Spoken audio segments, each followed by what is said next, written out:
Halo teman-teman, salam sehat selalu, tetap semangat. Kita ngobrol dengan tim nasional Indonesia Garuda Muda. Sintayong sudah memutuskan untuk bisa mengambil dan PSSI sudah merilis 29 nama ya, yang akan ikut di dalam pemusatan latihan di Bali untuk menghadapi pagelaran Piala AFF U23 di Kamboja yang akan berlangsung dari tanggal 14 sampai tanggal 26 Februari 2022. Sintayong sudah mendapatkan 29 pemain ini, tetapi dia butuh untuk bisa melihat pemain mana yang benar-benar pas, cocok dengan strategi dia, skema dia ketika harus bertarung mempertahankan gelar yang dipersembahkan oleh tim nasional Indonesia sebelumnya ketika menjadi juara di Piala AFF U23 di bawah pelatih saat itu Indra Safri. Tugas Sintayong harus juara, mempertahankan gelar ini. Memang berat untuk bisa mempertahankan gelar daripada untuk bisa merebut jauh lebih mudah. Namun dengan skuad yang ada, paling tidak ada 8 pemain di Piala AFF 2020 di mana Indonesia menjadi runner up di Singapura ya, Desember yang lalu, masih berada di bawah Sintayong saat ini untuk disertakan di Piala AFF U23 di Kamboja. Jadi kalau saya lihat cukup kuat dengan 8 pemain ini. Memang tanpa pemain-pemain top ya seperti Egy, kemudian Witan Sulaiman, ya, Asnawi Mangku Alam, Elkan Bagot yang tidak dipanggil oleh STY karena mereka sedang sibuk di kompetisi di negara Eropa ya. Bagot bermain di Ipswich Town di Inggris, kemudian 2 pemain kita Witan dan Egy di FK Senica di Slovakia, serta Asnawi Mangku Alam bermain di Ansan Greeners, klub divisi 2 Korea Selatan.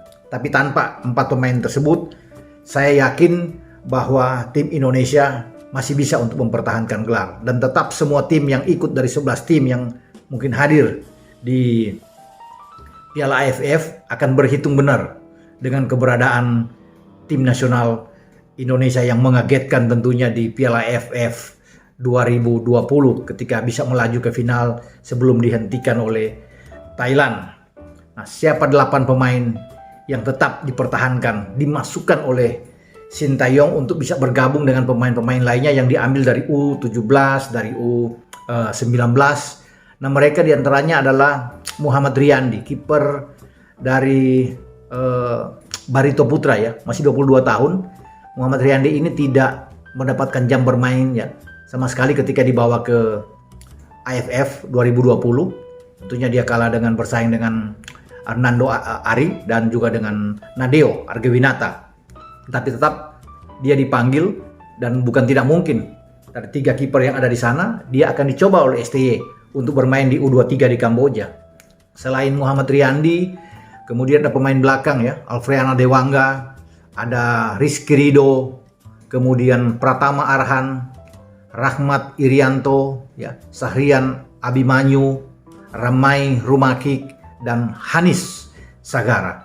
8 pemain ini kalau ditampilkan sekaligus sudah cukup kuat, ya, sangat kuat bahkan. Tinggal dimasukin lagi, diselipkan ada 2 pemain muda yang kemarin tampil dalam 2 pertandingan melawan Timur Leste dalam FIFA Matchday ya di Bali kemarin, yaitu penyerang tengah ya, pemain depan Ronaldo Kuate, dan juga pemain gelandang dari Persebaya Marcelino Ferdinand. Dengan 2 pemain ini akan tetap menjadi kekuatan ya, sudah 10 pemain, tinggal ditambah 1 pemain lagi, entah itu diambil dari U19 karena masih ada di U19 itu yang disertakan itu ada Komang Teguh, Bagas Kavi, dan Irfan Jauhari yang dibawa oleh Sintayong dalam 29 pemain ini yang ikut pemusatan latihan di Bali.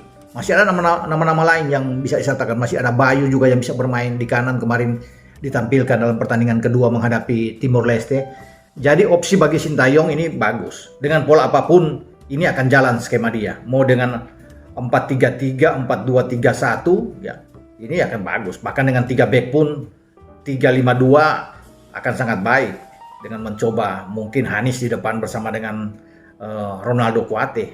Semua terserah, tergantung dari Sintayong. Tapi nama-nama ini setidaknya sudah menjamin buat tim nasional kita tuh Garuda Muda ini untuk bisa bertarung ya di Kamboja. Kita berada di grup B ya.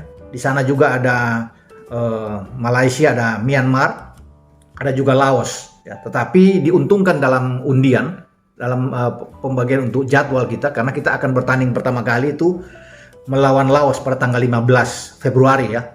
Saya pikir kita akan menang ya, lawan Laos. 3 poin lagi buat kita. Kemudian tanggal 18 kita jumpa dengan Myanmar. Kita akan menang lagi melawan Myanmar.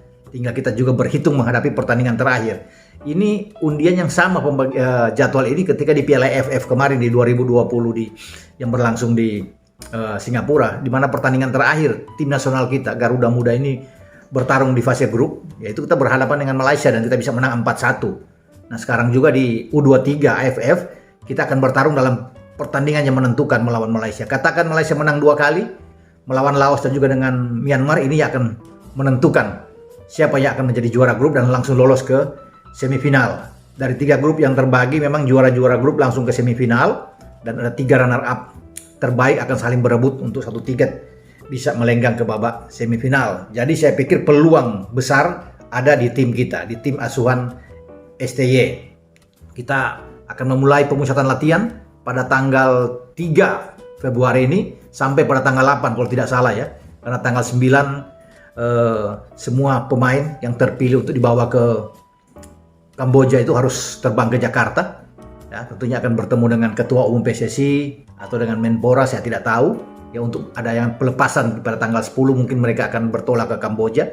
Bersiap karena tanggal 14 itu U23 ini sudah berlangsung dan kita akan main pada tanggal 15. Dengan persiapan 4 hari di sana sudah cukup buat pasukan STY ini untuk berperang dalam upaya mempertahankan gelar, di mana kita, saya kira wajar untuk diunggulkan. Dan kalau Ketua Umum PSSI Muhammad Iriawan atau Iwan Bule ini begitu yakin ya bahwa kita ditargetkan menjadi juara, wajar kalau memang dikatakan demikian, karena peluang kita sangat besar. Komposisi pemain sangat bagus. Kombinasi yang ada di antara 8 pemain AFF 2020 yang saya katakan tadi dengan tim yang diambil oleh STY di U19, U17 ini sangat baik buat kita. Jadi memang target itu sah-sah aja dan sangat optimis bagi Ketua Umum, di mana kita akan mampu mempertahankan gelar menjadi juara di Kamboja, dan ini memang perlu perjuangan, bukan tidak mudah memang ya bagi kita. Tidak mudah untuk bisa menuju ke sana. Pasti ada perjuangan-perjuangan berat yang harus dilalui. Namun sekali lagi dengan komposisi pemain yang baik ya, dengan adanya 8 pemain tadi yang saya sebut, ini akan membuat keseimbangan di dalam tim di starting 11 STY akan terjaga dengan baik ya.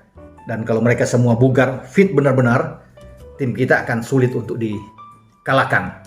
Jadi kita akan nantikan bagaimana pertarungan tim STY ini di Kamboja sambil melihat persiapan mereka di antara tanggal 3 sampai dengan tanggal 8 ya, sebelum mereka kembali ke Jakarta. Semoga semua baik-baik saja, tidak ada pemain yang terkena COVID, karena ini COVID Omicron lagi begitu tinggi, menyerang di seluruh dunia termasuk di Indonesia.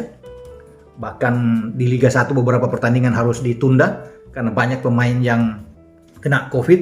Semoga pemain-pemain yang dipersiapkan ke Kamboja ini semua dalam keadaan fit dan dalam keadaan sehat, karena ketika melawan Timur Leste juga di pertandingan kedua tanggal 30 kemarin ya, 30 Januari itu terlihat sekali bahwa ada mungkin 7-8 pemain kena COVID sehingga tidak disertakan oleh STY dalam pertandingan kedua. Hanya ada 5 pemain yang ada duduk di bangku cadangan, 11 pemain sebagai starting 11, dan 5 pemain itu dimainkan di babak kedua ya, karena banyak pemain yang kena COVID. Jadi dengan menerapkan prokes yang sangat tinggi, saya pikir dengan terus tentunya ada PCR yang dilakukan di dalam tim ya, tim Indonesia ini yang bersiap ke Kamboja, saya pikir semua dalam keadaan baik ya. Sampai di sini pembicaraan kita dengan persiapan Garuda Muda kita untuk bertarung di Piala AFF U23 di Kamboja 14 sampai 26 Februari akan datang. Ciao.